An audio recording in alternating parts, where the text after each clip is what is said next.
Hello मेरे जिगर के छल्लो, कैसे हो आप सब। आखिर हम आ चुके हैं अपनी कहानी का सेकंड पार्ट लेकर।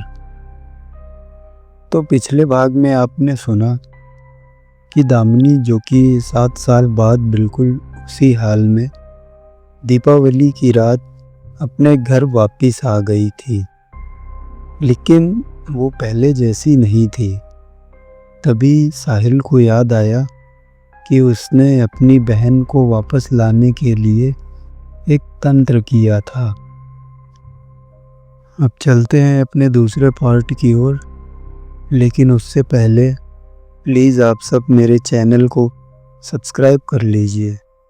मैं हमेशा ऐसी रहस्यमयी और डरावनी कहानियाँ लेकर आता रहता हूँ, सो प्लीज़ बेल आइकन ज़रूर दबाइए। दामिनी के चेहरे पर एक रात हल्की सी मुस्कान आई और उसने साहिल से कहा, अब मेरा काम पूरा हो गया है, अब वो तुम्हारे अंदर आना चाहती है। और तभी दामिनी का चेहरा काला होने लगता है, उसकी आवाज़ किसी भयावह राक्षस जैसी। तभी अचानक साहिल को एक झटका लगता है और तुरंत ही वो राख बन जाता है। अगले दिन साहिल गायब होता है और जब वो 1-2 दिन गांव वालों को नज़र नहीं आता तो वो लोग उसके घर पे उसे देखने जाते हैं। तभी उन्हें कुछ ऐसा दिखता है कि वो दोबारा कभी उस तरफ जाने की हिम्मत नहीं कर सकते थे। अगले 3 महीने तक सब नॉर्मल होता है।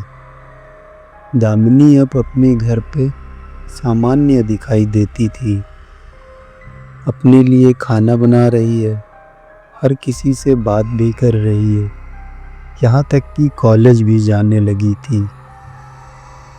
पर गांव वाले कहते हैं दामिनी अब इंसानों जैसी नहीं रही, उसकी परछाई उल्टी दिशा में चलती है। वह कभी कभी पलक नहीं झपकाती और कभी रात को छत पर अकेले किसी अनदेखे व्यक्ति को खाना खिलाती है, पर वो व्यक्ति किसी को दिखाई नहीं देता।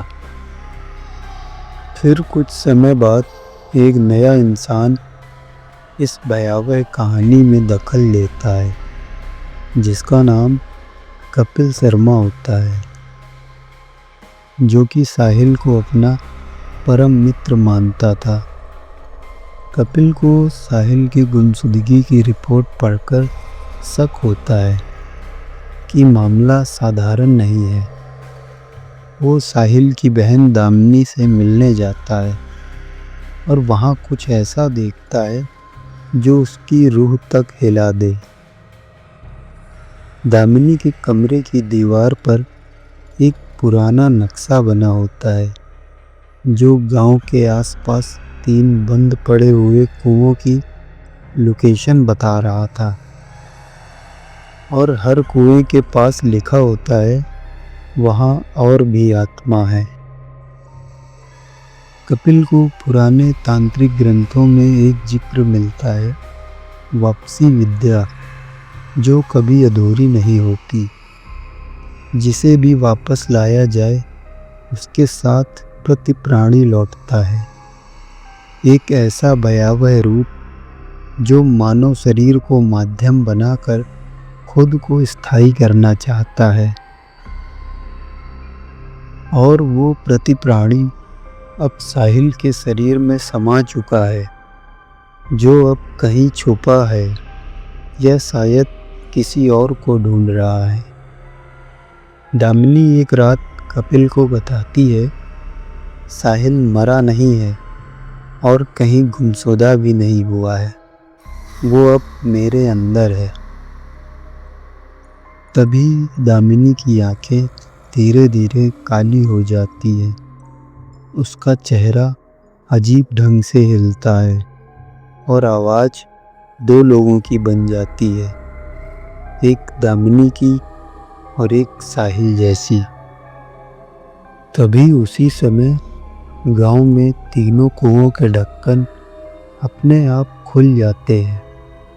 वहां से तेज दुर्गंध और बच्चों के रोने की आवाज़ें आने लगती हैं।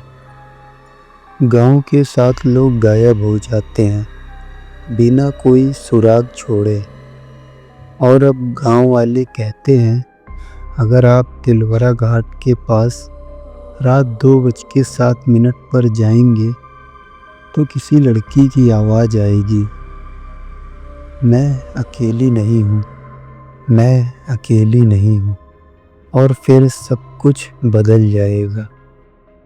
कहते हैं धरती पर कुछ प्राचीन चीज़ें हैं जिन्हें छेड़ना नहीं चाहिए, और वापसी विद्या उन्हीं में से एक है। क्या आप सोच सकते हो कि उस रात दामिनी के साथ कौन आया था? अगर हाँ, तो हमें कमेंट में बताओ। और मेरे चैनल सर्च ऑफ हेवन 0.7 को सब्सक्राइब करना मत भूलना। आपका दिन और रात दोनों शुभ हो। धन्यवाद।